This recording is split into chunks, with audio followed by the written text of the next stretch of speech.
time is now.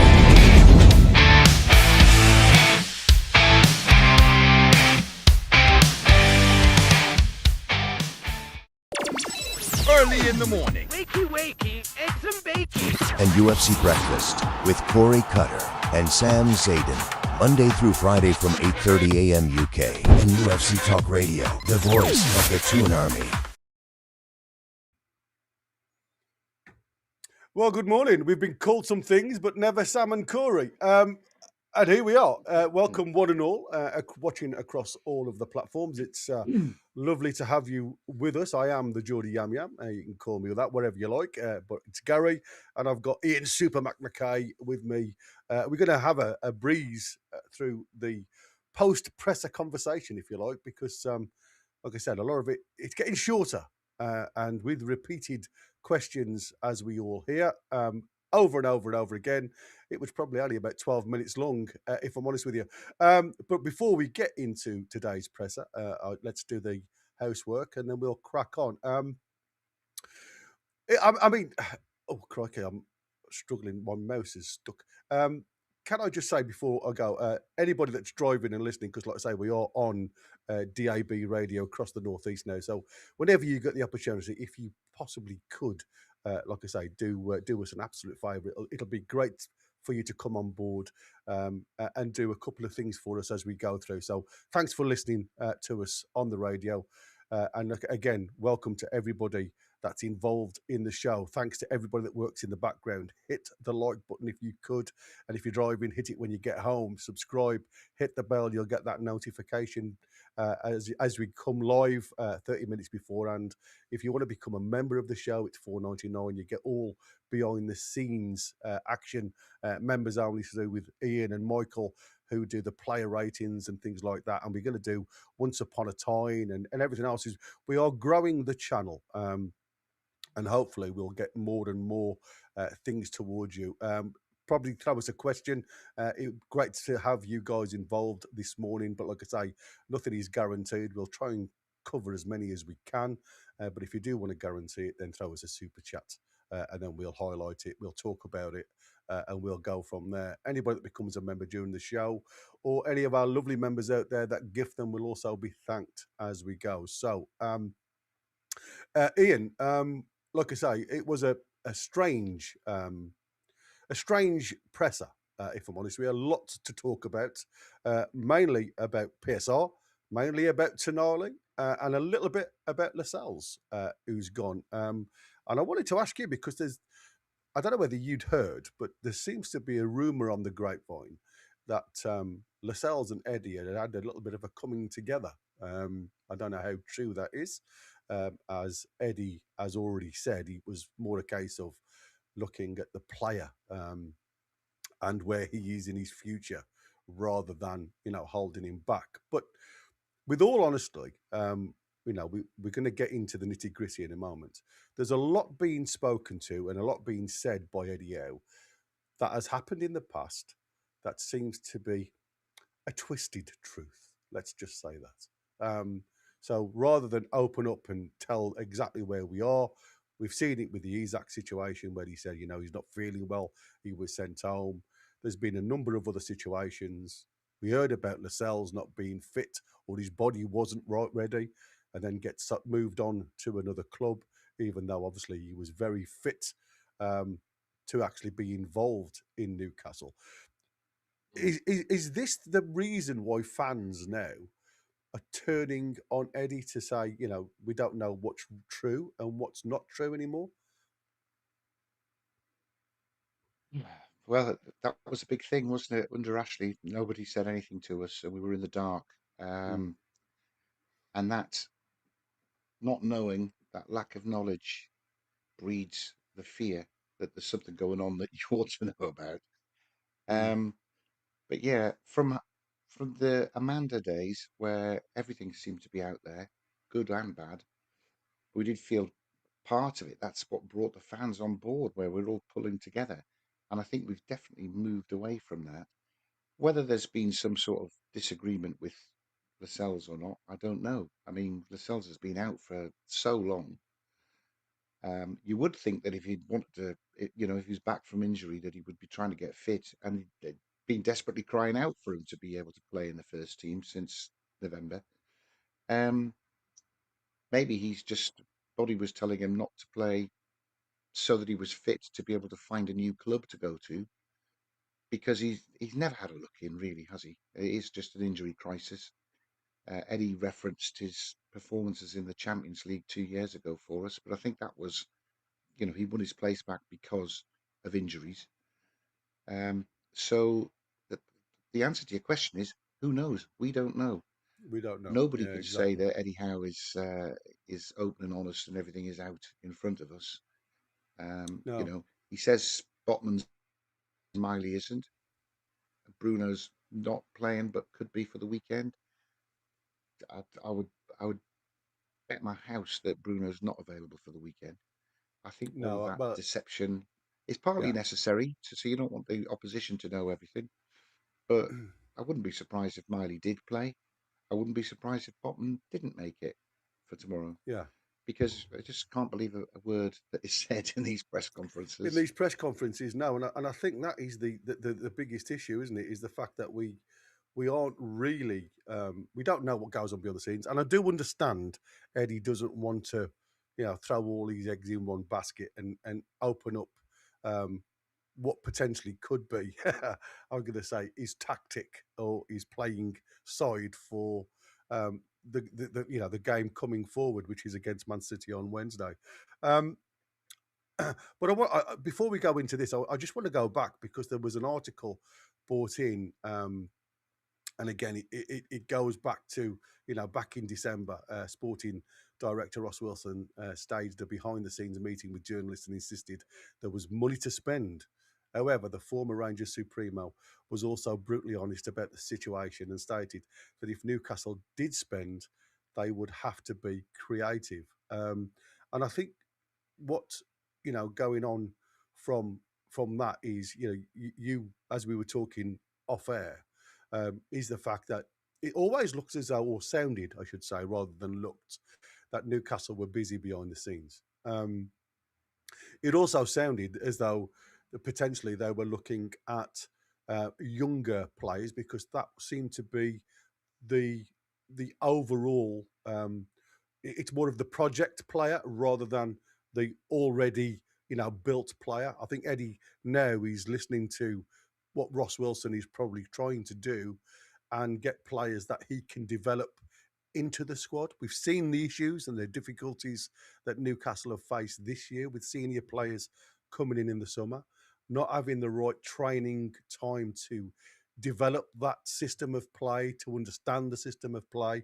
And some of those players, unfortunately, have fell on the faces at times. It's a difficult situation for Eddie.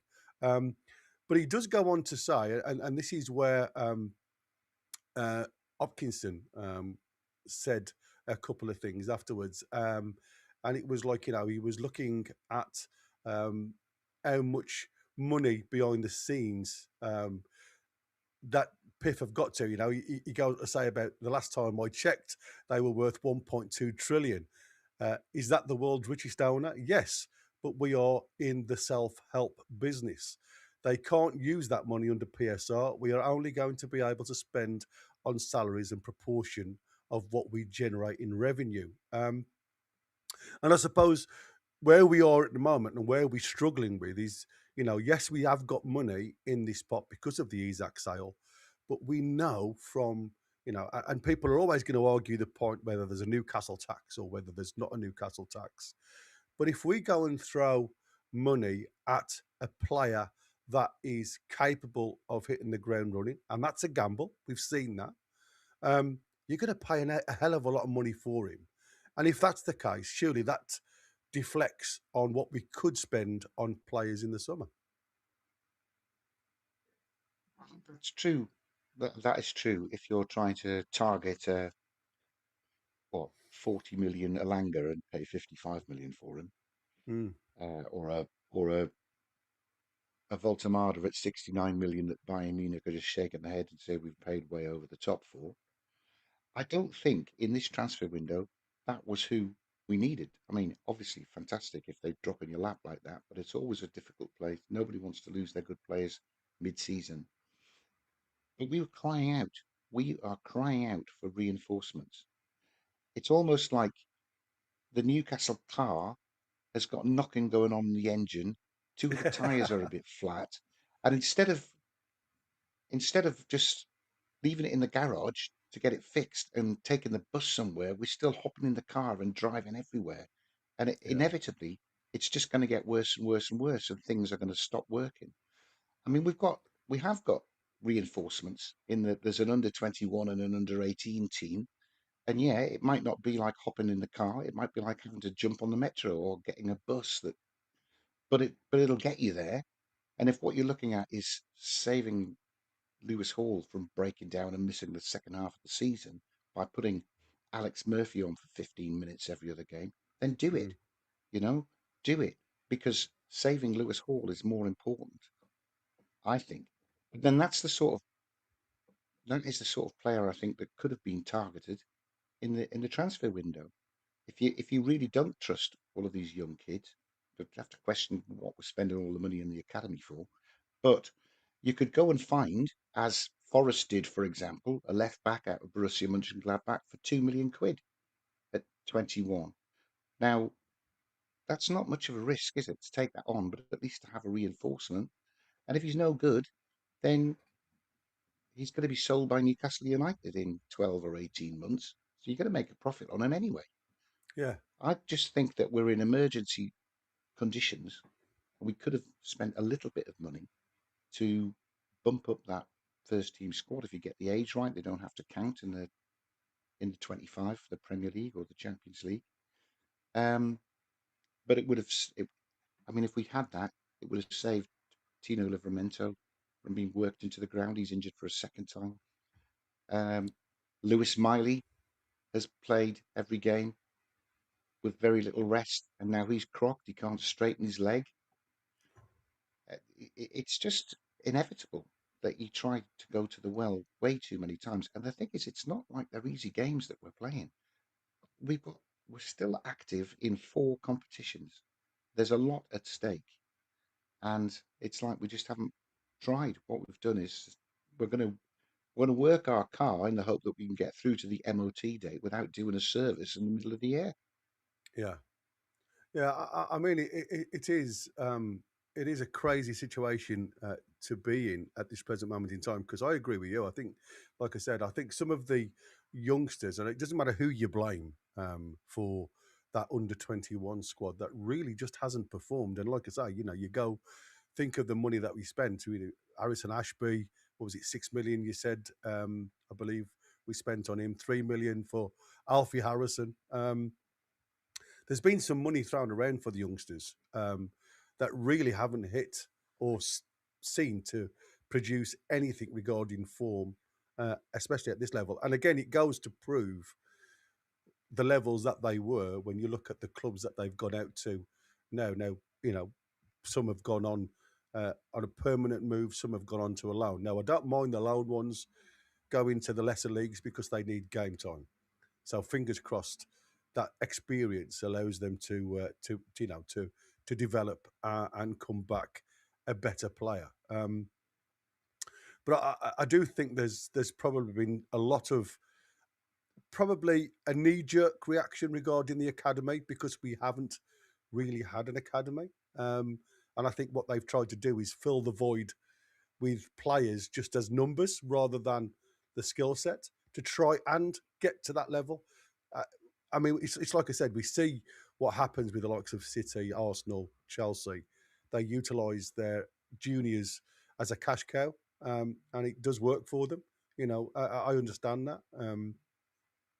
But again, for me, to have the right player, I don't think, from what I've seen, is Alex Murphy is a bad player. I just think the problem with Alex Murphy is he just doesn't look confident to take that next step. I think he's a good player. It's whether they can build his confidence up enough behind the scenes to see him develop like he does in the under 21s. I don't know whether you watch many of the under 21s, but he plays left back there. he does go down he's very much like a Lewis Hall. He's a free player. He likes to get down the line. He likes to get involved in play. But when I've seen him at Newcastle, now again, this could be instructions from the gaffer just to sit in and hold the shape. Um, when he's come on for the few minutes that he's come on, he does look a little bit rabbits in headlights.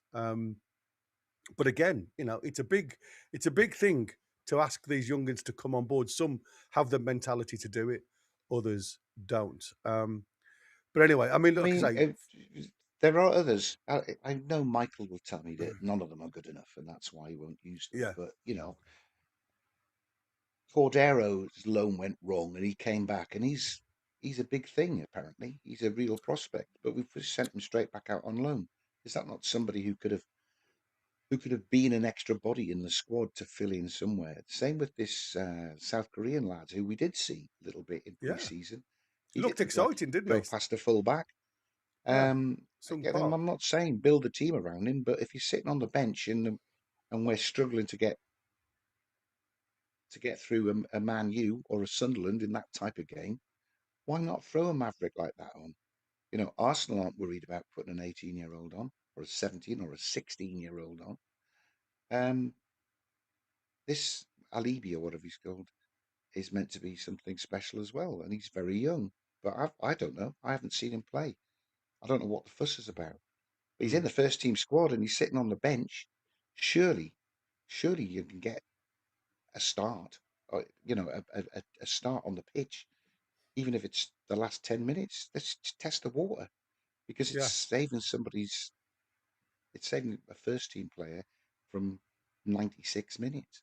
I don't know if we're not going to buy anybody in, and I take the point that you want to keep your powder dry and there's more players available at a better price in the summer. Well, you know, as I say, the issue at hand is that you're running our first team squad into the ground so that they're not available. I mean, mm. it's ridiculous. Missing Bruno, Joe Linton, Miley, Livramento. How many? How many have got to drop down before we start having to play these young kids? And the reason that they're out is because they're being overplayed. And I just think there was an opportunity in the transfer market to bring one or two reinforcements in, and we've turned our nose up at it. In fact, we've Yeah, let Lascelles, a centre half, and Target, a fullback, stay away. I'm not saying they're the answer, but they are extra bodies with Premier League experience who could have taken some of the strain, perhaps. yeah, yeah. And I think that's the question thing, isn't it? Because like we'll get into Eddie Howe's responses to some of the questions in a second, but I agree. I think you've got two defenders initially going away from the club. And like I said, it didn't make sense to me. I've said all along, I don't think Target is the answer. I think he's reached his ceiling when he was on his loan. And again, it's surprising how players sometimes lift themselves up to get a contract. It does happen. The performance levels were decent, but we are a little bit more advanced from that day. And like I said, I don't think even having him on board is going to answer, as you rightly say, is the answer. But it gives you 10 or 15 minutes rest for the player that's constantly being asked to run up and down that line, which is Lewis Hall. Um, I fear now if Lewis Hall goes down with a hamstring or anything else, you're going to have Dan Burn for the rest of the season type of situation, like it or lump it. That's the situation we're currently running at. Well, I The think you'll same find that Chow will go down as well, and Dan Burn will have to be centre half, and then we'll see whether Alex Murphy can play or not because he'll be left back through to the end of the season. He'll be in the last round of last 16 against whoever we get drawn, Chelsea or Barcelona in the Champions League. in Will the be Alex Champions League, Murphy yeah, starting at left back. yeah, Um, exactly. and that might be the It's making of criminal. him, like it was when he was forced to play Miley at 17 years old. 70, yeah. You don't know. This is the point. Murphy's trained with the first team for 18 months. He must know the patterns. He must know all the players. And yeah, if he hasn't got any confidence, maybe it's because he's been training with the first team and he's never got a start in 18 months. I just, I just think fair enough. You let Target go because at the start of the season you think we've got Lewis Hall, We've got Tino who can play over there. Dan Burn can play over there. Kieran Trippier can play over there. So we can Mm. let Matt Target go. But when three of those players are out injured, you haven't. You've just got Lewis Hall. Yeah, you're right. I mean, it is, like I say, it is a massive gamble. Before we move, I say we could better move into the presser and the noise that came out of the presser. I suppose Mm. I just want to do a couple of players or people that are in the chat and welcome one and all. Trolls, yeah, sad to say, but we will want to progress. How needs to go. He doesn't sell players, so when we buy, we end up with PSR problems. We never learn subs at a specific time, no matter how the game goes. I mean, I suppose what we've noticed with Eddie Howe, he is very much a TikTok man, as I call them. It's a certain time, a certain player, like for like, just comes on. Back in the 90s, we used to do that. That doesn't ring elite management to me. When I was coaching and managing a very low tier team, I always used to look at the 60-minute mark, because if you look at the metrics, it is a drop off physically. That's just a machine running lower vial, if you like. So the 60-minute mark is always the one where players say they hit the wall. So if you want to refresh or get some legs back into the team, it is the optimum time. The problem is, we've seen time and time and time again now, but even in the first half, it looks like a few of our players are running through mud, um, and there's no spark, there's no energy within that side, within the engine unit at the midfield at times. And like I say, the more worrying concern for me is, with Bruno missing, we never seem to be able to win a game. And it, again, sounds very much as though Bruno's ankle injury, as you rightfully said, is a lot worse than we actually thought originally. The same as Miley's knock, for him not to be available for 2 games back to back. It seems a little bit more than a knock to me. So it's going to be interesting to see where we are. But I mean, Trolls, you're absolutely right. I think at this present moment in time, I think he's just too see through for other managers. And like I say, he doesn't risk making the early change enough for me to get things The, happening. the case in point is the Liverpool game, isn't it? I mean, they played really well in the first half an hour. They Yeah, were actually brilliant. losing control when they scored. Yeah, And it was no surprise that that was a blip as the game had switched, that Liverpool missed 2 sitters and scored 2 before half time. But at that point, we've been found out. There are 3 strikers sitting on the bench. mm, Why on earth, if you're looking at the clock, are you sitting thinking, well, we had 5 minutes in the second half after a rest where we went back up to those levels and looked good, but it tailed off so quickly. It's crying out for a substitution. I'm not a manager or a coach, but screaming at the telly to make it change and to yeah, absolutely, wait as long as he did till Liverpool have scored a third, and let's be, the game's gone then, for them to make that absolutely. change then. So it's just irrelevant, ridiculous. Yeah. I mean, Uh, and Alex Murphy comes on for the last 5 minutes. What is the point of that? Yeah, It's Sapi is saying, I will see a mass exodus of players in the summer. Tonali, Tino, Gordon. Don't blame them. How he's regressing and won't take them anywhere. That's what happens when you don't evolve as a manager. I mean, like I say, we're going to get into all the nitty gritty regarding what was said and everything else. And like I said, I suppose there's I mean, it's subjective, if you like, because on one instance you've got managers saying there's been no contact, is journals saying there's been no contact.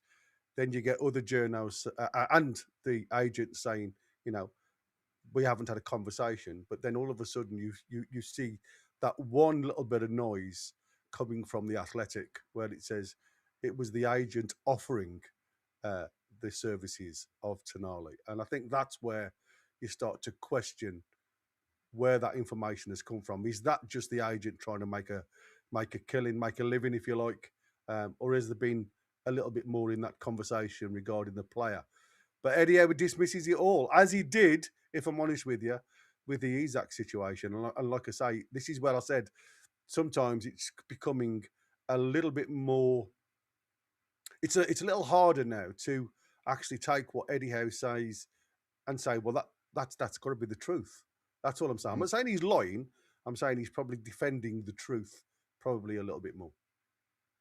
Well, if I mean, he said he spoke to Tonali yesterday, and Tonali is really proud to represent Newcastle. He loves the fans, the way they supported him through his ban, and he's very happy. He's not playing like he's very happy. He's not at all.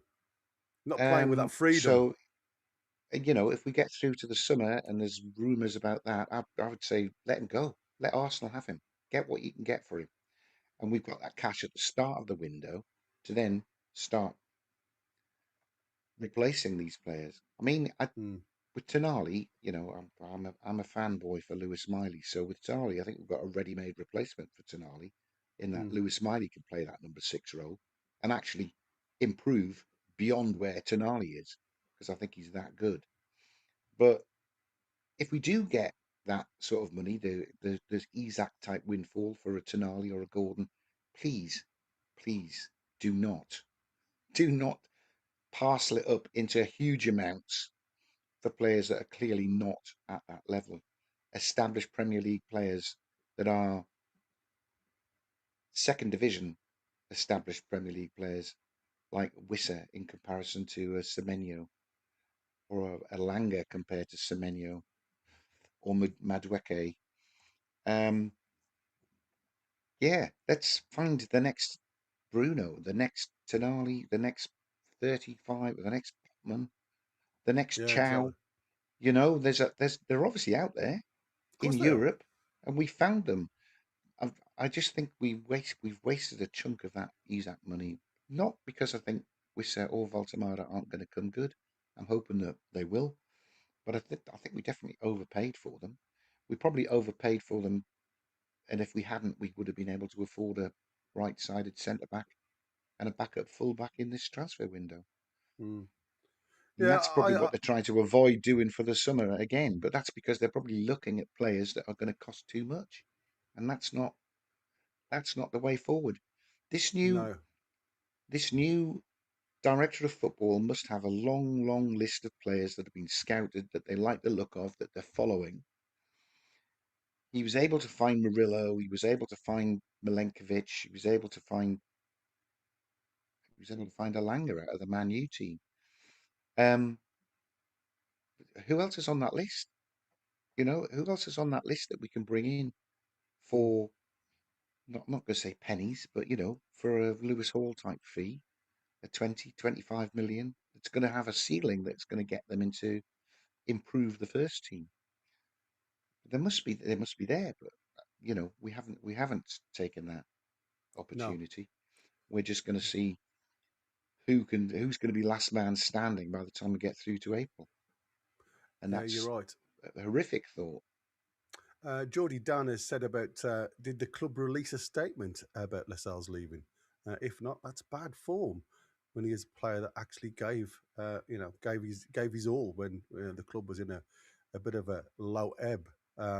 As of yet, mate, I haven't seen anything. But if I'm honest with you, concentrating on the presser this morning, I haven't really had chance to scope it any more than I did yesterday. And it seems, by all accounts, it was as always, when the player comes on board, Leicester are probably doing the same, just getting the photographs and everything else done before any of those statements come. And for me, interesting to listen to you boys last night talk about, you know, um, the serving of a player, and should there be, a big hurrah, a big hurrah, if you like.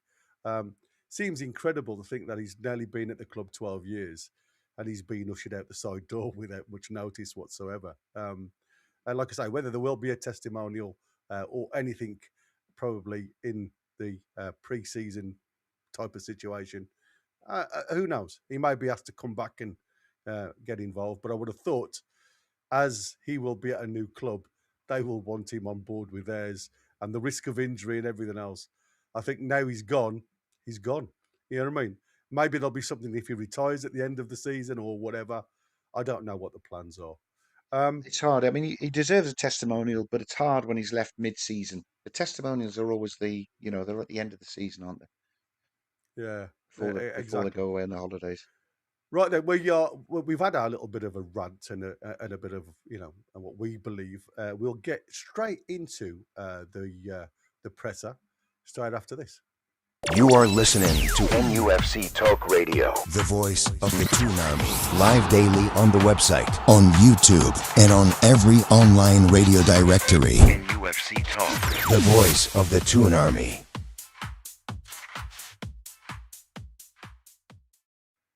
Right then, we on the press it says reflections on the transfer window, and literally what I've done is instead of going on to all the rigmarole of what the questions were, I've just highlighted certain things. And it comes into no new players were bought in during the recent transfer window due to financial constraints and PSR limitations. The squad is considered strong when fully fit, but injuries have caused an imbalance, especially in defence. There was never an expectation that significant signings would be possible, with only minor interest in future orientated younger players. The club has been active in one of the last four windows because of ongoing financial restrictions. The decisions was made to wait until the summer window when recruitment is easier and better value is typically found. And again, we go on to where we were before with what we were saying. It's more of a fact that it's a knee jerk reaction just to obviously fix a problem that he believes, and I'm saying he, probably the royal he, because it's got to be a collective. Last decision made by Eddie Howe about once everybody's fit, the problem goes away. The problem is if you're putting that much emphasis and strain on the players supporting those injured players, are we not just going to get a domino effect? Well, I think so. I think if I want to get up to watch a Newcastle match and my car is creaking, and my goal is to get to the Newcastle match, I'm going to catch a train. I'm Mm, I'm not going to go in the car that I think is going to break down halfway up because I'll fail. And I think Eddie is getting in his car without paying anything for any maintenance for it during the course of mm, the season. And we had an opportunity which we haven't done. We've also got an opportunity with the younger players that we have that he won't want to take a chance on.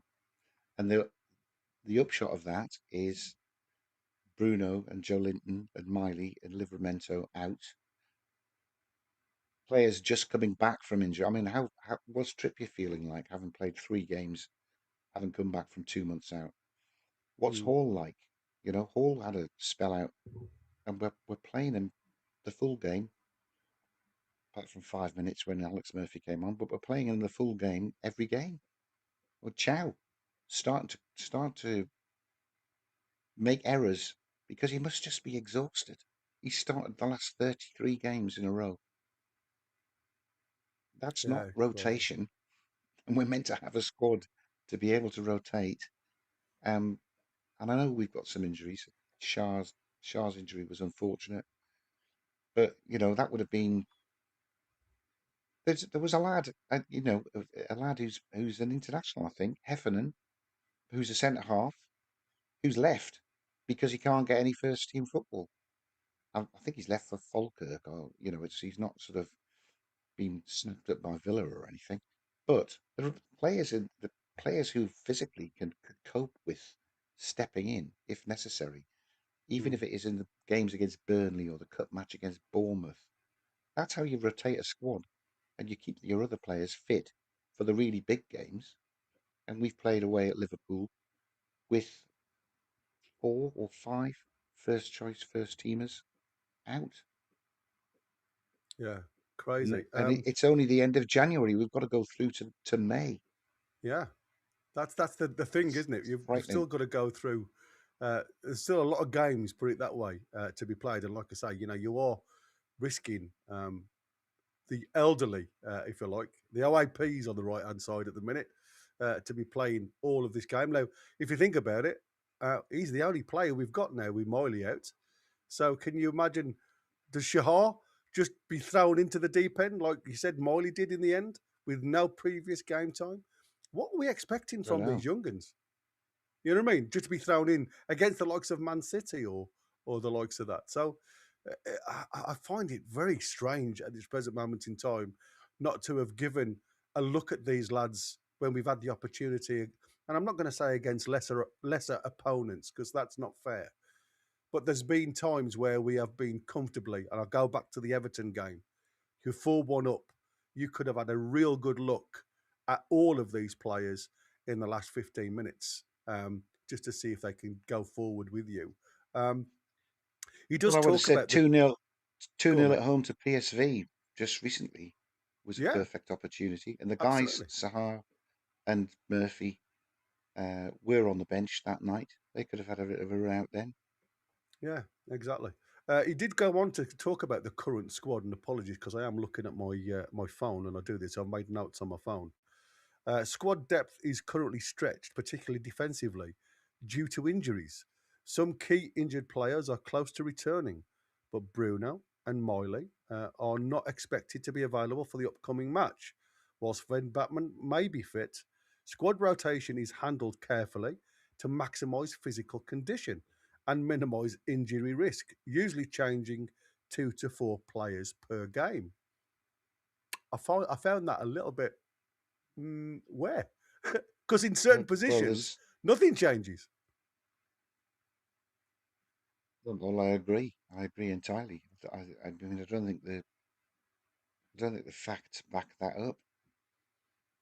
But this is what And I'm saying. you know, With it Eddie worked talking initially, like he just done. but it's ridiculous that we took to field against Liverpool without a centre forward. It's ridiculous.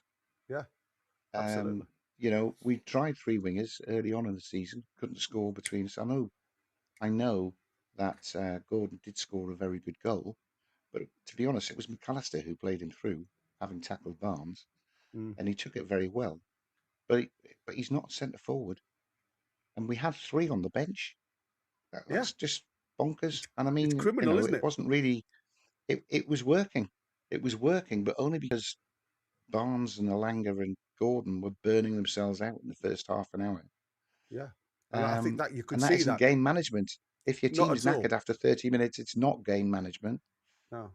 Um, but to then let them go for another half an hour before you bring the strikers in off the bench, it's it's I don't know. I'm very much a happy clapper, but I'm increasingly an Getting frustrated. unhappy. Yeah, Yeah, I'm I think just that's the tapping thing. one knee with my hand. I'm not clapping anymore. No, exactly. And I think that is, like I said, for me, it's the frustration side of it because there seems to be. Now, listen, it's difficult because there's 52,000 managers every week at home that wants to do something a little bit different. I understand everybody has an opinion. I understand this is subjective. Um, but for me, I think sometimes having common sense in the current climate speaks volumes. You can't just keep relying on the same players to give the same output every 3 days and expect something to change. And we talk about, definition of madness. It doesn't change. It's the same old, same old. And like I said, you're going to have peaks and troughs.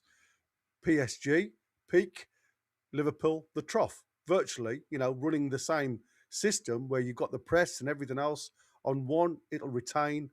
The other one is management. It's like I say, PSG was more restricting the opposition in and around the final third. But against Liverpool, it was like a knife through butter, because the press was on and all they did was kick the ball long. And they just literally turned us round every time. And like you said, there comes a moment after you've run for 35 minutes constantly where you just need to give yourself a breather. And on that point, you've got to start utilising the squad differently and minimising, just dropping somebody on the likes of Ekatike, who seem to be their outlet all the time. So you have to lose a player sometimes while you're having a breather just to mock him out the game, just take him away from that position of strength, if you like. Player retention was the next one. Again, apologies. If you see anything in the chat, Ian, that's worth a mention, Mm. please give us a nod, matey, please, because like I say, I'm trying to read from three screens, which even the best of my minds I've never been able to do very well.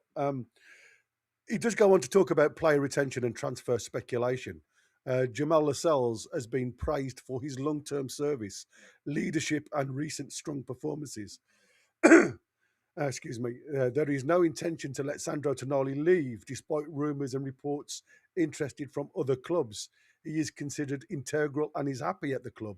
The club has more stability now with the sporting director in place, which helps in navigating transfer situations. Joe Willock was not considered for sale. His recent performances have been strong and he is important to the squad. Player movements and decisions also consider individual player preferences and long term futures, not just the club needs. And again, I think that's going on to the Lascelles situation. Excuse me, where Lascelles is, was clearly unhappy to be a bit part player at his time in his career. And like I say, whether there was a coming together between coach and player, who knows? It's speculation again. I have no crystal ball on that. But a lot of what he said there, I mean, like I said, it does seem very strange. Again, we go into have we got are we putting the right players in the shop window at the right time? And again, we go back to what Mitchell was talking about, whether the transfer situation isn't fit for purpose. Are we Mm. holding on to players that aren't we need to get rid of, that just aren't going to take this club forward? It's okay having names on a bench. It's okay having numbers within a title of a squad. But if those players are just literally collecting a wage until retirement, what's the effect? Well, I think Joe Willock is a case in point. You know, I get he's played well in the last two games, but he's played more football in the last two games than he has for the entirety of the season. 20 million in for him, given that we must have amortized what we paid for him by now, Yeah, just about. It's pure profit. And if we are struggling for cash, and they knew Fulham were interested, Palace were interested, Leeds were interested, get on the phone and get that deal done in the first fortnight of January, and you've got a fortnight to go and spend that money to improve the squad. Uh, I know Bruno and Jolinton and Miley are injured now, so he's the only. I mean, he'll play, won't he? He'll play tonight. He'll play mm. against Brentford because there's only three fit There's only three. midfielders. Yeah, exactly. But that's And what because he happens hadn't then, though? played. Well, that's. I It's just think that we could have got our 20 million in for him now. We're going to keep him for the second half of the season because we're desperate. We need a we need fit bodies in there. But we ain't going to get offered 20 million again for him, not when he gets to the end of the season and he's into his last year of his contract. We'll be lucky to match what we got for Longstaff. yeah, Um, and it's that inability to trade at the right time, which is exacerbating the PSR problems for us. That's why we've got no money to spend, if that's true. I still don't believe that that's true. I think we could have, in emergency circumstances, I mean, that's like watching somebody drowning and saying you're not going to throw them the lifebelt because it's expensive. You'd throw it to save them now. yeah. I just don't get why we haven't brought reinforcements in. You see, And for me, the biggest thing for me though, Ian, right, is why are we waiting till the very end of the window? If business is available, um, why are we?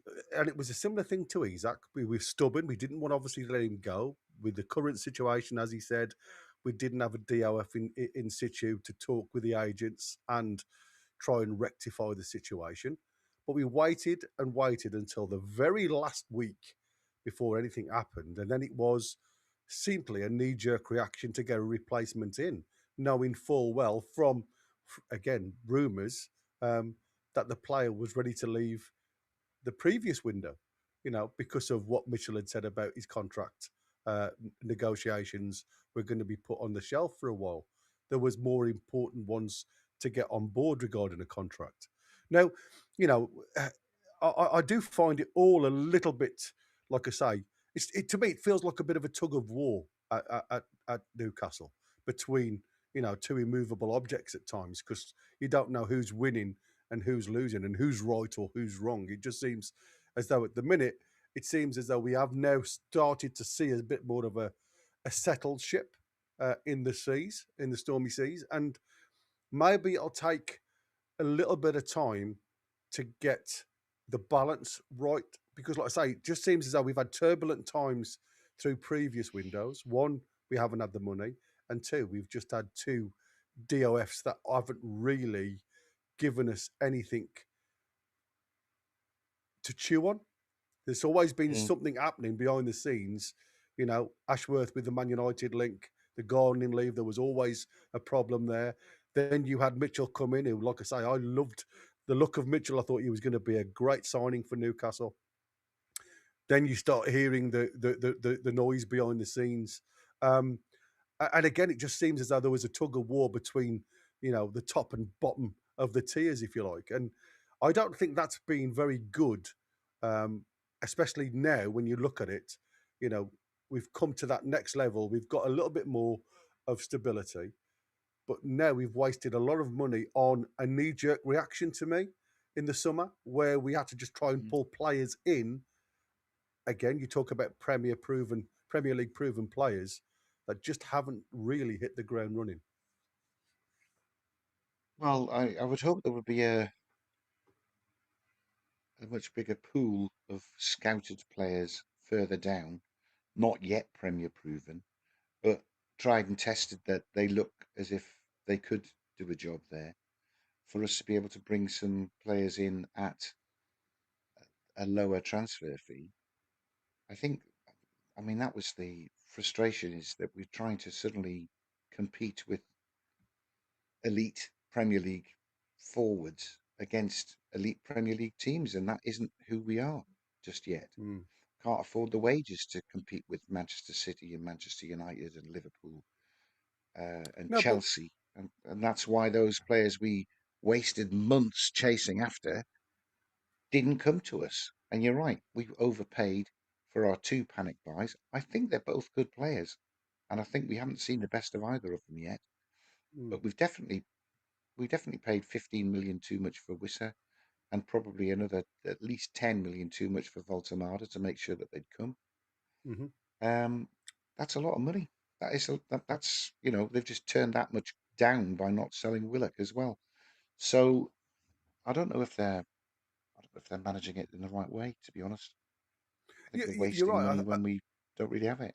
Don't need it. Exactly. And I think the only way this club is going to catch up with the elite side of it, if you like, is that's by doing the ground. And, again, we talk about Leazy's Park and everything else. We talk about a training ground. It seems to be, like I say, the donkey and the carrot situation.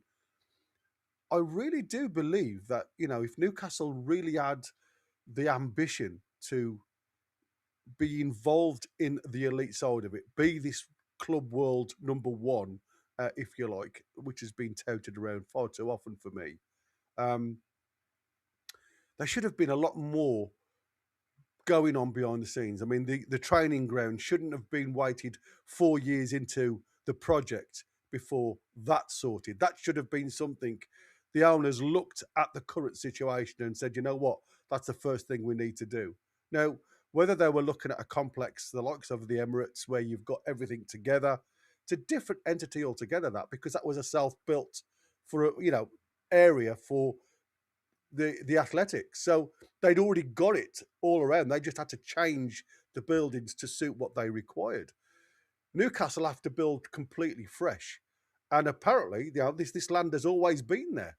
It's not as if it's something the land has just appeared from nowhere. The land that they're willing to build on now for the new training ground has always been there. So why is it taking them 4 years to get that going? It's going to take another 2 years to develop it. So that's 6 years into this 10-year project for us to be the world number one. I just find it all a little bit scapegoaty for me, and Well, a rationale or a reason. it's already looking as if there will be no new stadium in the first 10 years, and that's crazy because that is the key, isn't it? Of course, it is.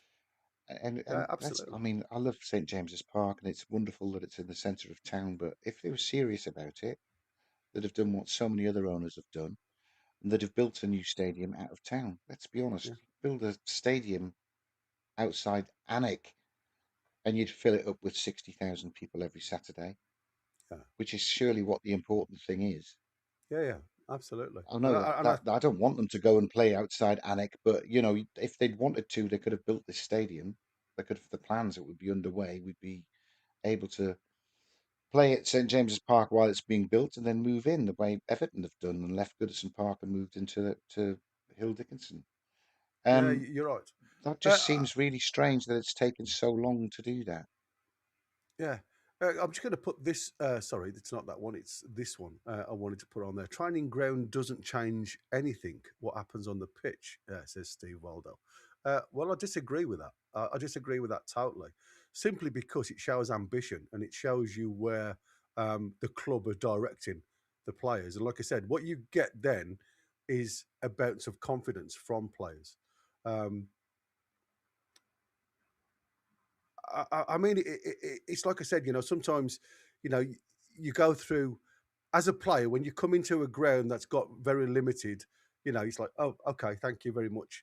You go to another ground and you see what they're offering. You're like, wow, that is really good. For me, Newcastle have just been. It seems to be relighting a fire that's already been lit several times. At their original training ground, they're trying to create something that's just never going to happen because of the limitations that they've got on that ground. So for me, all they've done is delayed what was needed right from the start, right from when Amanda come on board. And I just the reason for me, I just don't understand why it's taken them so long to realise what was there from the outset. That is the incredible thing for me. Um, but they do go on to talk about the club's direction and financial environment. They talk about the club is recognised to be in a period of transition with ongoing growth and change seen as positive. The lack of activity in the window is reflective of the club's financial restrictions, not a lack of ambition. PSR rules are seen as restrictive and have impacted the club's ability to compete aggressively in the transfer market, but compliance is necessary to avoid sanctions. The strategic approach to transfers is to prioritise long term club health over short term fixes. Um, Very much the way we expected to go. If I'm honest with you, again they're looking at not throwing everything into one basket with this short knee jerk type of situation. But I do think that we've got like I said, we've got a situation now where we are running the car on empty. It's on fumes, if you like, and you've still got 60 miles for the next petrol station. And it's whether we get that. It's whether we get there, and I think that is there's nobody got a crystal ball. Steve Bunce hasn't got a crystal ball. When you're full pelt down the football field, uh, legging it for a ball, your muscle itself is stressed from previous games. Hamstrings can twang at any time. We've seen that, and like I said, for me, the biggest problem we have we got a player? We're already struggling to get results away from home, especially with a strong squad. What chance have you got of getting results with a not so strong squad? That's what worries me. Yeah, well, I've just been sitting thinking about what you were saying there, and if it all goes back to PSR restrictions, um, why have we not ever organised a sponsor for the training ground? That's Mm, 4 years worth of sponsorship that could have come in. Why have we not got any sponsors on the training kit? I mean, you know, it's still no sign of it. This is something Hopkinson's meant to be brilliant at. mm, I don't know. I don't know. It's no good looking for the deal that's going to last for the next 10 years if you're not finding it and bringing no sponsorship in. But that goes straight into the income figures to lift what we can spend and to ease PSR restrictions. I just think we've missed sponsorship income for 4 years now. Still no sign. Mm. They could have a sponsor for the training ground. They haven't even started building it. They No, they could have a sponsor who's put their name to the new training ground, and that's I, cash in the I, in on income for this transfer window that we've been unable to spend anything in. I still I can't just, understand why we I haven't just got think any it's sponsors. no, I know it's, I don't know if, well, I don't know. I doubt everything that we've been told as to where we're going. Yeah, Because that's the problem PIF now, have isn't it? come in Yeah. because they seem to have taken over with a hullabaloo and everyone was on board with Amanda and Murdad and it was wonderful. But I think they've just coasted over the last couple of years. I don't think they've, I don't think we've developed. I don't think there's a strategy there. I'm starting to lose sight of what the project is, and the players must be the same as well. But that's the concern. If we feel like this as fans, right? And like I say, you've only got to look in the chat. There's so much frustration going on. If you look in social media itself, it's exactly the same. There's so much. Yeah, I mean, listen, I know there's always going to be people out there that praise the Lord type of situation where everything is great. We're in a situation now where still in full competitions and everything is great. But I look at it in a bigger picture, if you like. And it's not about, I don't think we've failed in our current situation because, again, you know, I still can't believe we are arguing the fact that we're not as better than we actually are when you look back at where we've come from. You know what I mean? It just seems a bit odd to be arguing and talking about us failing and not fighting relegation year in, year out. It's crazy to think that we are now so close to feeling like an elite team, but it just feels as though it's a step too far at the moment. And I think with all the promises that have been forthcoming from the management, and again, we talk about what Mr. Hopkinson was saying about he wants us to be the world's number one by 2030. You know, we've already had 4 years under this ownership. Well, 4.5 years under this ownership. It's only another 4 years before 2030 is here. Do you really believe that in those 4 years, it's going to take at least two of them to get an elite training stadium? It's going to take another 2 years to get rid of some of the players that aren't quite elite on that level. They've reached the ceiling long by to bring other players in. What are you offering? If you can't offer them wages, what are you offering to get these elite players in? So you're right. You have to look at the other side of it and go and look for youth to develop into elite players. The South Americans that seem to, I mean, Ryan, who's just gone to Bournemouth, um, seems to be a great player. You know what I mean? He seems to be one of those players that, again, just walks in, hits the ground running. He got his first assist the other day. Somebody we were linked to for weeks. So what happened? Is it the fact that we just done with who we've got now and that's it? We're not looking forward. I mean, look at Minter when we bought Minter, but we Mm, sent him out on loan straight away. We didn't try him. We didn't try him in the first team. And then he pulled up the trees when he was out on loan and we had to sell him to Brighton. And now he tortures us every time we play Brighton. So mm, I don't know. yeah. I think it doesn't feel like the project has been driven forward now, or in fact, for the last 2 years, in the way that it was driven forward in the first 2 years. I think they've coasted. I think they've missed Mm, a huge amount of income from not maximizing sponsorship. I think they're slow to get to any sort of plan to, to develop the training facilities into something that's not championship level, which is what we've got at the minute, even though it has been improved. mm, Um, and the thought of the key to it all being playing in a stadium that holds what Old Trafford or the Emirates holds. I mean, I don't know what's happened on that. They've sort of they've explored Leazes Park, and the planning is too awful. And then what? There's no announcement on what the way what's forward happening? is. No. Uh, I Lead, mean, lead.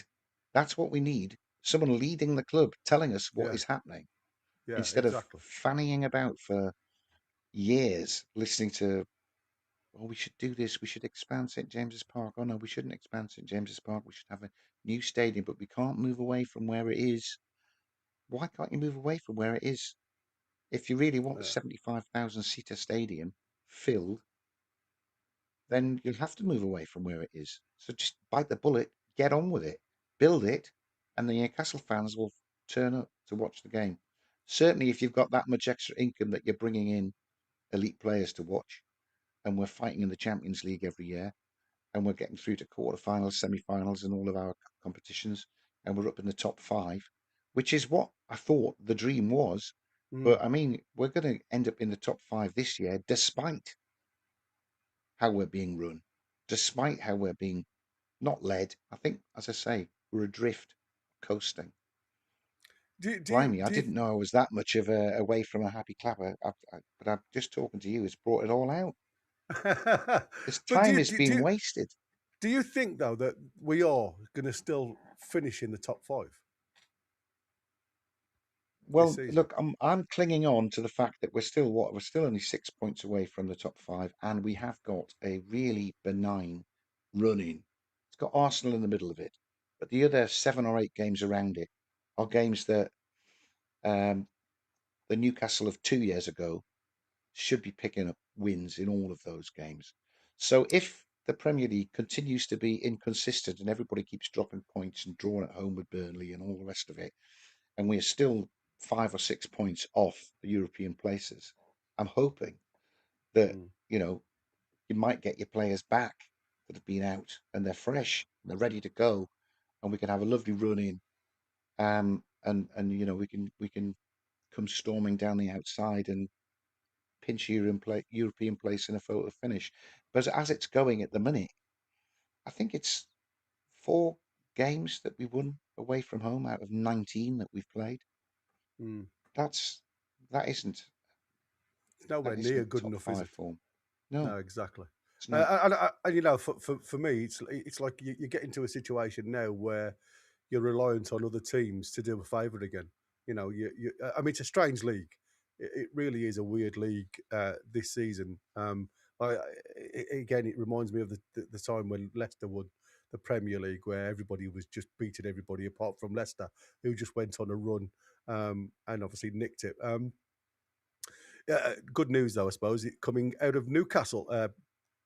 Lewis Hall has got Player of the Month at the start of the year. Lewis Hall comes out with the Cellar Trophy as Player of the Month. So there you go. You've heard it here. Like I said, whether that's right or wrong, I think he's done really well, to be fair. But there is a question coming from Ragster. What's changed in scouting from beginning of takeover to now? We've got some great players. So what's changed? Um, I suppose that's a really good question because, like, we did find some really outstanding players at the start to get this ball going. Um, we all knew, like I say, the likes of Trippier coming in, he was going to calm the storm a little bit. But again, we didn't see anything bounce from that until was it the new year. I mean, the start of Eddie's tenure, like I said, we didn't get a result at all in them first few months. It was the turn of the year, the January window that seemed to catapult us forward, didn't it? Absolutely, yeah. Trippier was always coming. I think they had that lined up when Howard got to Newcastle. But yeah, that's when we brought Bruno in, wasn't Mm, it? So but you're right. These players at around the 35, 40 million mark. Bruno, um, Botman, Tonali was a little bit more, but that was a real coup. Uh, Scouted and bought decisively and have made a fantastic career at Newcastle. But I don't know why Howe then switches onto wanting Premier League proven, because none of those were Premier League proven. They are mm, now. But I don't know why we then focused on very ordinary strikers like Delap. He played 1 season for Ipswich. mm. Chelsea have got him, and he's done bugger all at Chelsea. So, I don't know why we're after that. And then to try and go up against the elite teams for the obvious suspects like Mbuemo and Cunha, Mhm. we were on a hiding to nothing. We were never going to get them. But what we No. need to do is find wherever Wolves found Cunha from when they bought him. Where did Brentford find Mbuemo from when they bought him? We need to be shopping there. We need to be finding these gems. Finding these gems at 19 and 20 years old, not trying to buy them ready made at 25. That's when you overpay. Yeah, exactly. And I think you're spot on. I mean, I think the African League is one of those leagues that needs to be fine picked because, well, like I said, I still can't believe we haven't been into Scotland until now. You know what I mean? Scouting something that's on our doorstep as daft as it looks. You never know. There could be a little gem out there that could come our way. I mean, we seem to be doing really well in Ireland. So let's just wait. Colton is saying about 20 million for Willock, and they rejected it for the player that comes in late and he's the first to leave the training ground. He's off, sold him. Yeah, I mean, like I say, there is a lot of people that say that that Willock isn't the most faithful of players. Never wants to be, uh, sitting around doing other things on the training field once the session is over. It's a case of where's my shoes? I'm out of here, type of situation. Um, but I mean, like I say, at this present moment in time, was it more of a risk to sell him as he's starting to show a little bit of form? Well, it depends how much of a bigger picture you've got. That's so short term. If they're not going to spend anything for a short term fix, then I think not selling Willock is just a short term fix because he's played all right in 2 games. He might have another 2 good games and then revert back to type or probably do his Achilles in.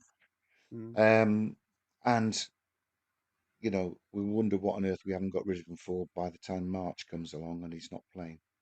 mm. 20 million for him was a great price. Should have bit the Oh, hand I off agree. and, Yeah. and Uh, play 5 at the back and just 2 in midfield if you need to until Joe Linton's back, until Miley's back. There are ways and means of doing that. filling Why the not filling the play? void. Why not play a double pivot and Voltemada as the front of a triangle in midfield? Yeah, Get exactly. Voltemada Go the and other way Whistle on the around. pitch at the same time. Yeah. We've got to That's a change it up. 4-2-3-1 though, if memory serves me right. Um, the, Yeah. the the thing is, the thing is for me though, you play three at the back, and this is what we said against PSG, wasn't it? That's your only fit three centre backs now. And like I say, you've got rid of Lascelles, who could have just come in and stood in for you if needed.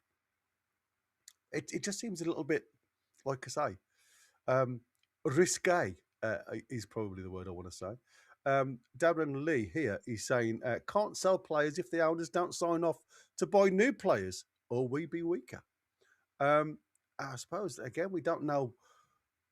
Is there more to this than just Ross Wilson saying we want to keep all our money in the bag, if you like, for summer, because we overpay in the January to get good players that can come in and change the way Newcastle perform, or at least be on the same level as those at Newcastle already?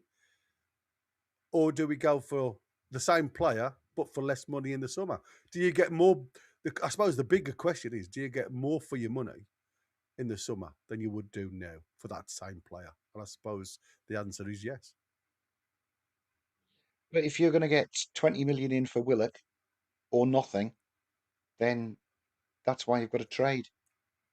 It's got to But be joined up thinking. You can't just look at each purchase in isolation. how long has Um, Willett got left on his contract now? well, he's 18 months, so come the summer, he's on his last 12 It's months. on He his ain't last going 12 to months, sign so an you're going to get extension half of that, aren't you? if you're Do, lucky. do they do the club have do they have a 12-month uh, extension on that? No Do you idea. know? No No. idea. I wouldn't It'd have be thought so, interesting to though. see where they are, because, like I say, when you come to that level, you see, it goes more towards the buying club than it does the selling club. 2-year mark is always the best marker to get the bang for buck out of a contract to get your money back, if you like, for the player. And I think we only paid 25 million for him. Like I said, when you're nearly getting your money back and it's pure profit now, I think it was a perfect no extension on Willock deal. There you go. Thanks, Well, don't get me Connor's just wrong. sent me. It could be that if Willock is brilliant and he's fit again now, and he goes back to what he was like when we had him on loan. He's only 26. Yeah, He might earn himself. He might earn himself an extension to his contract, and you yeah, can yeah, sell him for 20 million after he's played another 100 games for us. absolutely. I think that's a long shot. I think it's far more likely that Willock is going to end up with niggly injuries and play another 3 hours of football between now and the end of the season. And after the transfer market in the summer, be about seventh or eighth choice, and we'll offload him just to get his wages off the book for pennies. Yeah. That Steve, would be what I would say would be more likely. so So yeah, what do you think like I say, the reason for me, the reason why I say what I'm saying about selling him now is the fact that we've seen a change in his approach to football now. I mean, Steve Valdo here saying Willock has been available. Howe has chose to use him very sparingly, which is a true comment. You know, we are, like I said, we've all been reliant on Ramsey being this new Willock, if you like, coming in and being that progressor of the ball upfield into the attacking third. Um, but since Willock's had an opportunity, as you quite rightly saying, you know, how do you know unless you give these kids an opportunity? Willock seems to have turned a corner a little bit. I'm not saying he's going to be the saviour, but he certainly gives you something else to think about as a coach. Michael's observed he plays well when he starts, but he's not an Yes. impact substitute.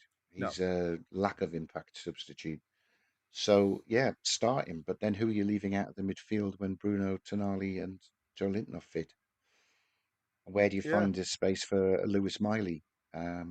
You know, It, it's a tough one. He can be more Willock's effective on on the left wing than Gordon. Or yeah, 80,000 a it's quite. week, high wages for smaller clubs. So again, there would have to be negotiation. Um, but I suppose that it also goes against the club if they are thinking of selling him, right? And he's on 80k a week. So that's negotiation for Willock to do with the other clubs because you can say, listen, I can see my contract out here on 80k a week. I don't have to move anywhere.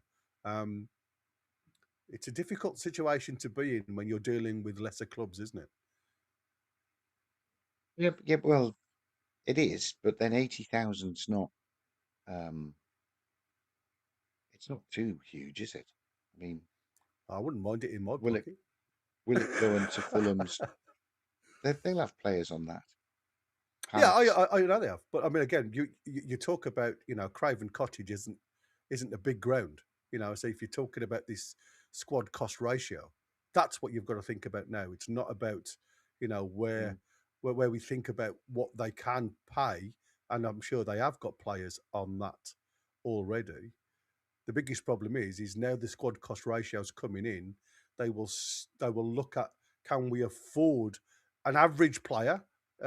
I'm not saying he's probably going to be their best player when he goes to. Oh, if I'm talking about Fulham now, say, um, but he's probably going to be on the same par, on the same level as the players that they've got. Are all of them on 80k? I don't think they would be. Well, not all of ours are either, are they? The young No, lads aren't. no. Um, but I'm trying to work out who's still at Fulham. But I mean, Fulham have got one or two big. Emil Smith Rowe wouldn't have left Arsenal for any less than that. I wouldn't have thought. No, but I mean, he I hasn't don't also know. hit the The thing ground is, I running don't there know neither, that has he? they could have got that cash, and I think that moment's gone. As I Yeah, say, I hope he is. I hope he is fully fit, and he can start some games, and he can play like he has done against PSG and how he started against Liverpool. But he yeah. didn't have the legs either. He got knackered in the second half. Absolutely. We're coming to the final, I suppose, little bit of the question now. We've got 10 minutes before the lads come in at 11:30. You've got Win and Chris coming on board then, so stay tuned to NUFC talk. Suggested actions, if you like, if you look at from again, these are me just breaking down certain things. Focus on managing current squad, health and facilitating the return of key injured players. And again, I think the focus there goes on the back line. You know, when you've got all of your focus on that area, and unfortunately, that seems to be leaking into our midfield now. So it is definitely moving up the field of play. It's only going to be a matter of days before we get a forward on the bench, if you like, or I should say, on the physio's bench, because that just seems to be the way it's going. Prepare for active recruitment in the upcoming summer window. That's what all the information that's been thrown towards the media is suggesting.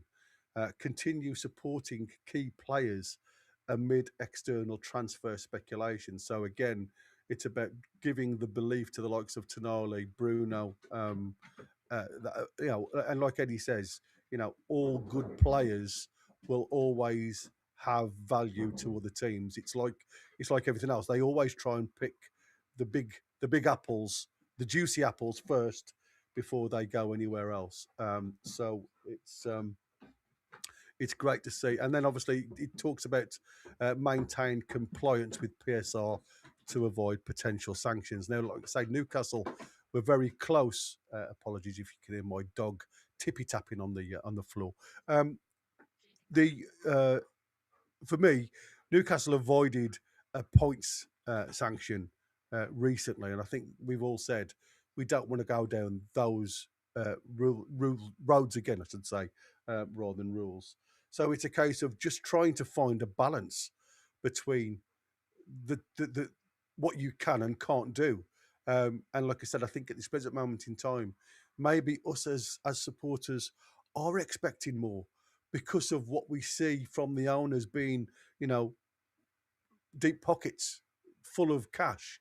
Doesn't work in our world anymore. It works against us because of restrictions. So my question to you, Ian, right, and before we leave the show, should we be more angry at Premier League and the rules that restrict us going forward, or just keep Taino out? Because it just seems to me as though we have one agenda at the moment, and that's just to get another manager in from a lot of the crowd, you know. And again, Wynn keeps on arguing the toss that when he goes to games, we don't have, we don't seem to have that appearance. A lot of the crowd are still backing Eddie Howe, and yet on a lot of the social media areas now, and a lot that I see in the chat, there's not many people backing Eddie Howe at the moment of the club. Mm. I mean, there's a lot of support for Eddie Howe and Jason Tyndall in the home crowd, but then the results at home haven't been too bad, have they? It's away from home where they've got the problem. I don't go to the away matches to know what those guys are saying, but I think they're diehards supporting the team in the rain, even when they're getting stuffed. PSR is a pain, and it was introduced to clip our wings, and it's very effectively doing that. It's maintaining those top six who've got the income. It's preserving their place. But I think what we have been very proud and happy of in the time that Howe's been there is that despite PSR and those restrictions, we've overachieved in comparison to where we ought to be, given how much money we can spend. I don't think we're overachieving now. And I think that's why there's a move to say it must be something that Howe is doing wrong. Not making a substitution till we went 3-1 down against Liverpool was an obvious. I mean, the 52 managers in the crowd were all screaming for a change, and he didn't see it. He didn't do it. Willock, I've read a few people pointing out, Willock was asking to come off 10 minutes before he actually came off. Mm. That is just stubbornness that apparently is one of Howe's traits. And I think it was almost a Mickey take for him to bring Murphy on for Hall in the 87th minute. What could the poor lad do to affect the game there? The game was done. So I don't know. I don't know whether we can just blame PSR because we have worked our way around it by astute purchasers in the transfer market to overachieve where we ought to be in the first years, culminating in that fantastic win last year, and another Champions League campaign this year. But Yeah, I think if there's a big drop off from that, and we'll know in 48 hours whether we're out of the Carabao Cup or not, I would say we had about a 3% chance of getting through. mm, Then, yeah, it'll be a step back. It'll be a step back. The squad is all looking, carrying injuries, waiting to turn into long-term injuries by the end of the season. Then there's a huge rebuild needed. And we're supposed to have just done a huge rebuild. But, mm. we've only got 2 defenders under the age of 30 that we want to hang on to, 2 centre backs. So there's a lot of players need to be bought already. I don't know if that answers your question. We can Yeah, be cross at PSR. We've used it almost as a galvanizing force to overachieve against it in the past, but now we seem to be hiding behind it as an excuse because that overachievement is no longer being maintained. mm.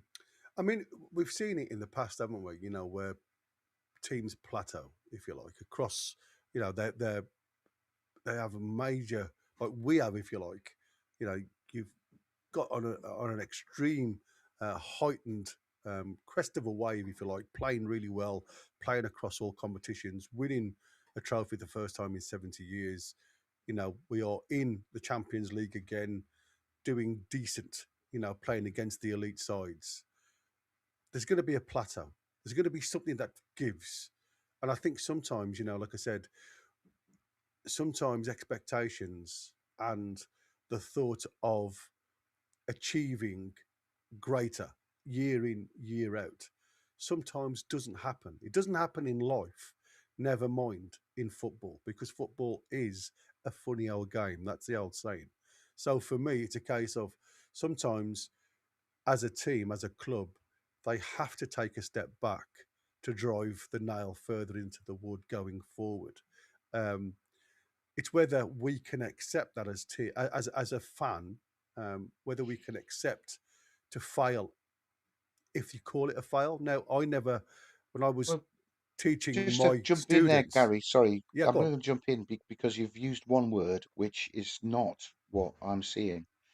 If Newcastle plateaued by qualifying for Europe each year, mainly the Champions League, by having a good run in the cups each year, by improving the quality of the squad, at least maintaining the quality of the squad, age-wise, etc., and we plateaued at that level, then I think we'd accept that. The thing is that it doesn't look like we're plateauing now. It looks like we're coming down. It looks like we're regressing from where we were. And what we'll be left with in the summer is an entire half a squad that needs to be replaced. Mm, 8, 9, 10 purchases required. And the only way we will be able to afford to do that is to sell a Tonali and a Gordon, or a Tonali and a Bruno. And that would be awful. That would be dreadful. But that's the way that we can maintain where we are without doing that. And when we had a good chance, we had Isaac taken from us when we didn't want to sell him. But that was the influx of cash we needed to refresh the squad to maintain our position. And as it stands, Chow did that. The other 5 that we brought in are falling far short of what we were expecting. Um, mm. and that's not plateauing. So that's what I'm saying to you. Yeah, I so think I would accept plateauing at the yeah, level that we were finished last year at, but I don't think we are. I think we're you're slipping regressing back. somewhat. Yeah, well, Yeah. well that's what I'm saying. Have we plateaued, and then obviously we've taken a step back to drive the nail forward? I mean, you're right. I think there's a lot of businessmen out there. You were talking previously about some of the financial gurus in there saying Newcastle have got the money to spend, but sometimes to make that count, in the current financial situation that we find ourselves, you may have to sell another Isaac going forward to balance the books a little bit for you to drive and get that extra 4 or 5 players involved in the squad. And that's like, sometimes that's what I mean about plateauing. It's not about, continuing to ride and rise up the Premier League. It's a case of we are now at more of a stagnation. And yet it may be a drop off, but it's more of a stagnation where we find ourselves up against. It's like having a wallet wearing mittens, isn't it? You can't open it, you can't get your money out. We've got it, but we can't use it. So we have to look at another avenue to try and work the best way of delivering the goods. I don't want to ever be a selling club, though. That's always gone against Well, where I Stephen's just want to said be. that. Stephen Mogford's just said that we're still a selling club. The reality of the world now is that every club is a selling club. Villa sold Grealish, Liverpool sold Coutinho, and they got 100 million each in for them, and they were able to use that money in order to firstly maintain and then improve the team from where they were when they had those superstars. We've got to embrace the fact we're a selling club in order to take a step back to be able to afford to take 2 steps forward. And it's hard sometimes. I don't miss Isaac now, No, I no. don't. He's I just gone. miss his goals. And we got fabulous money in for him. It's a shame that the strikers we've replaced him with haven't quite achieved what we were hoping. But we need to embrace the fact that we can be a selling club, because when Howe turned up, we couldn't be a selling club because nobody would have bought any of our players, and that's where a lot of the PIF value has been added in the value of the squad. But we don't have that value if we don't release that value by selling them at the right time. Then we're just asking for trouble, and I think hanging on to Miggy for too long, hanging on to Wilson for too long, so we don't get very much in for them were mistakes. Trippier's just going to retire at the end of the season, isn't he? Where we could have had Of cash course he in is. 2 or 3 times for him. Yeah. We just turned down 20 million for Willock, and I think Willock his career will peter out. He'll probably go on a free next January.